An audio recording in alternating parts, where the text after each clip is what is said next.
Hello and welcome to the Redefining High Performance Podcast. My name is Ty Bennett, and I'm excited to be back with you today, and especially today as I start a 3-part series. Over the next 3 weeks, I'm going to share with you the power of storytelling. Storytelling, I believe, is one of the most underrated skills in business. Now, if you want to be a high performer, last week we talked with Heather Younger about connection. And one of the best tools that you have in your disposal to be able to build connection, whether that's in sales, in leadership, in personal relationships, and whatever it is, stories build connection unlike almost anything else. I wrote a book called The Power of Storytelling. This is something that I believe in. And what we're going to do is over 3 parts in these short, quick segments. I'm going to share with you today the mindset of storytelling, next week the skill set of storytelling, and then in week 3 the tool set of storytelling. So from a mindset perspective, I want you to think about why stories work. What do stories do for people? I think we all probably know inherently that stories are good, that stories are powerful, that stories move people, but scientifically, they've actually studied it. Stories do a lot. There was a study that was done at Loma Linda University that found that stories create 2 chemicals within the brain. One is called oxytocin, which is often called the trust hormone, and the other is cortisol, which is a stress hormone, but it causes you to focus. So chemically, when I'm sharing a story, you almost have to listen. Chemically, your body is telling you to listen, and we begin to trust it. Stories are proven that people retain information told within the context of a story 500% better than just regular facts and figures. And so if you want your message to be remembered, and ultimately, I think what the biggest thing that we need to think about is that stories engage people emotionally. And people buy, move, make decisions, are inspired, and are driven to take action based off of emotion. And so if we can learn how to use stories to communicate our ideas, our messages, our points, our product, whatever it is, I think we can build a deeper connection and move people to action. Storytelling is a skill set just like anything else. And it's something that you can work on and understand and practice. And as you role play and as you record yourself and go back and listen to it, you can develop it and become better at it. I think some people are more natural at storytelling than others, and that's okay. I think I was a fairly natural storyteller, but I also could go through years of recordings of myself, 20 plus years, and listen to where I was, what I thought felt natural to where I am now. And there's a drastic difference because as you understand some of the formulas that I'm going to teach you, as you understand how a structure works and how to approach it, then also practice it, you develop it just like any other skill. So from a mindset perspective, I want you to think about how you approach connection with people. What are the things that are important for you to have in mind before we flush out the structure, the formulas, the step-by-step how you craft a story. I think that if the mindset isn't correct, if the approach isn't the right approach, we're going to fall flat either way. So a couple of weeks ago, I shared with you a story of the first time I met Stephen Covey. Stephen Covey is one of my heroes, unbelievably successful author, speaker, somebody who I admired, somebody who I had been changed by their work. 7 Habits and the 8th Habit were fundamental in my understanding of leadership and success and connection and relationship building and the key habits that I wanted to develop. And so when I met Stephen Covey for the very first time, the short version is that he said to me, Ty, make sure you write the book for the reader, not the writer. That advice was given in context of me writing my very first book. And I pushed back. I asked him, I said, okay, what do you mean by that? And he said, a book that's written for the writer, for their own ego, to build themselves up, that book is not going to go anywhere. But a book that's written for the reader, to teach, to inspire, to help people, that book is going to be a home run. And it's like he got this train of thought going. He goes, Ty, I'm a lot older than you. At that point, he was in his late 60s. I was in my late 20s. He said, I think we go through life and we think life is about achievement. What's the next goal? What's the next step? He said, maybe it's with age, but somewhere you figure out that life is actually about contribution. It's about how can I serve? How can I give? That conversation, the very first conversation I ever had with Stephen Covey, was life-changing for me.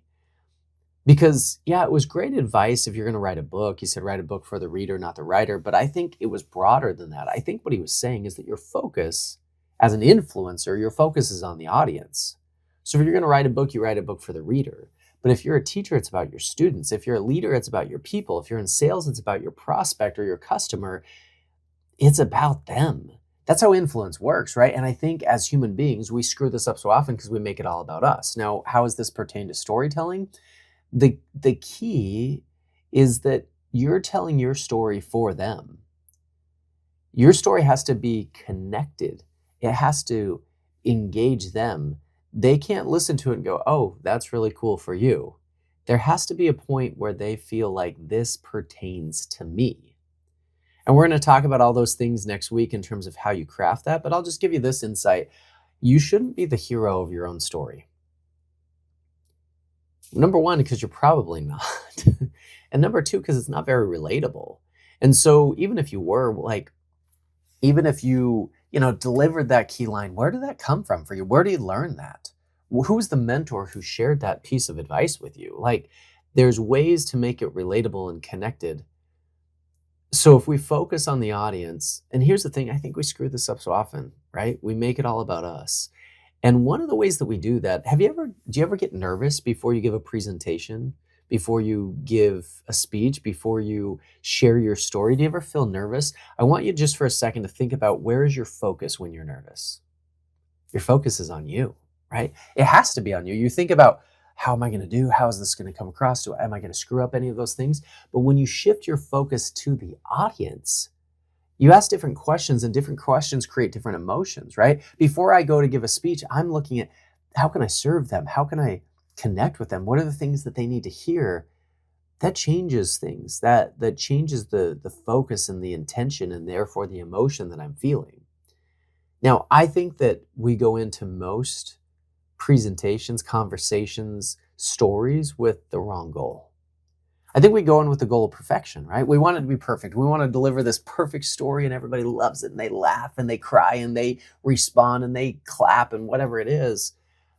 Guys, this is what I do for a living. And I promise you, there are not perfect presentations. I've been a full-time keynote speaker for the last 15 years. I've delivered thousands of keynote speeches. None of them are perfect. You will stumble over your words. You will say things incorrect. You will miss cues. You will forget transitions. All of those things are going to happen. But sometimes it feels perfect.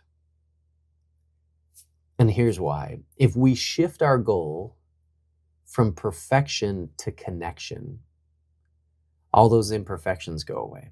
You see, if our goal is to actually connect with the people we are in front of, then it doesn't matter if it's perfect. If you build that connection, sometimes they'll forgive that.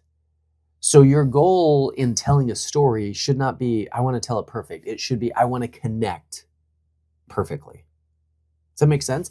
I want to connect with the audience I'm in front of, with the people that I'm there with. Now, I think that you have one purpose when you're communicating, when you're trying to connect. That purpose is engagement. Because think about it, without engagement, there's never any influence. If people are not listening to you, if they're just looking at their phone, if they're not engaged with the story, with the conversation, they're probably not going to act on what you're sharing. They're probably not going to do anything with it. And so we have to engage them. We have to grab their attention. We have to make them part. There's lots of engagement tools that we could talk about. Storytelling is one of them, but humor, shock, questions. There's so many engagement tools that we can use, and we want to make them part. I think all of this also hinges on this balance. There's a balance that all of us have to find, and it's a balance between credibility and relatability. Credibility and relatability. You see, if people don't view you as credible, they will not care what you have to say. But if they don't view you as relatable, they won't respond, right? Relatable is they know you, like you, trust you. Credible is they see that you have value to bring. I want to share where storytelling became vital for me, where it became monumental in my career. As a 21-year-old entrepreneur, I was struggling to get people to take me seriously.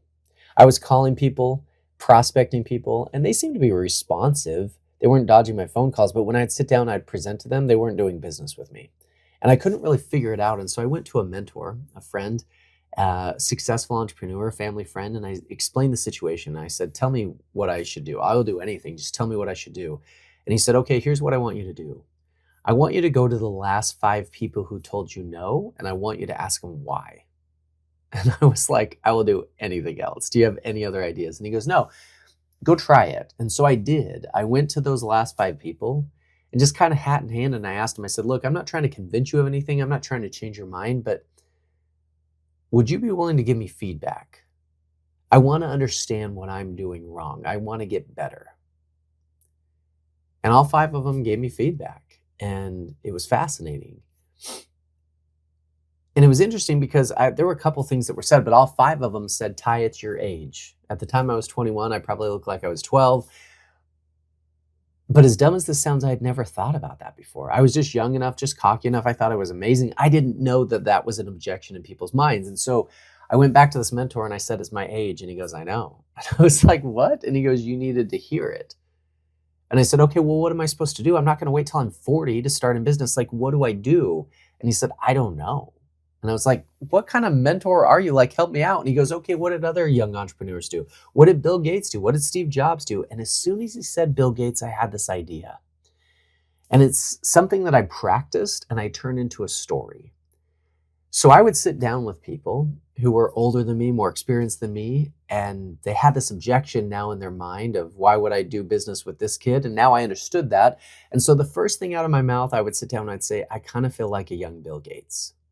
And they would typically laugh or give me like this side eye. And I go, here's what I mean. If you remember, Bill Gates was 21 when he dropped out of school. And at the time, computers were huge. They were the size of refrigerators. They were super expensive. And Bill Gates went around and told everybody he was going to put a personal computer in every home in the world. People probably thought he was nuts, right? Who's this young, naive entrepreneur? No idea what he's talking about, right?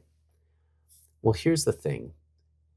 I'm not saying I'm going to be as rich as Bill Gates is. And I'm not saying I'm going to change the world the same way Bill Gates has. But I do know that I have something here. And I'm just asking if you'll take a serious look. Is that fair? You see, that little story, told thousands and thousands of times, quite literally helped us build a multi-million-dollar business. You see, that story was a career-changing moment for me. If I didn't learn how to tell that story and had built a super successful business in my 20s, I probably would have never decided to write a book or start speaking. I probably would have never started this podcast. We would not be talking right now about storytelling. Stories are that powerful. And so as we dive into this concept of storytelling, from a mindset perspective today, let me just recap some of the things that we talked about. Stories engage people chemically. They have to pay attention, and there's a trust hormone that's happening. They engage people emotionally, which causes them to act, and it causes people to remember the message that you're sharing. I think the focus is on the audience. It's not about you, it's about them. I think that your goal is not perfection, it's connection. I think your purpose is to engage them, because without engagement, there's never any influence. And for each of us, we have to find a balance between credibility and relatability. To steal a line from Stephen Covey, it's in that you find your voice. So that gives us the right mindset to approach this and learn how to craft stories, learn how to deliver stories, because stories are that powerful. I hope this has been fun, insightful. And next week, I'm going to come back. We're going to dive into the formulas. We're going to dive into the skill set of storytelling. I can't wait to unpack that even more with you. Thank you for listening to the Redefining High Performance podcast. My name is Ty Bennett. Please like, subscribe, rate, review. We appreciate you being here every single week. We bring these short, quick segments and hopefully something that will help you to be more effective in your week moving forward. I will talk to you soon.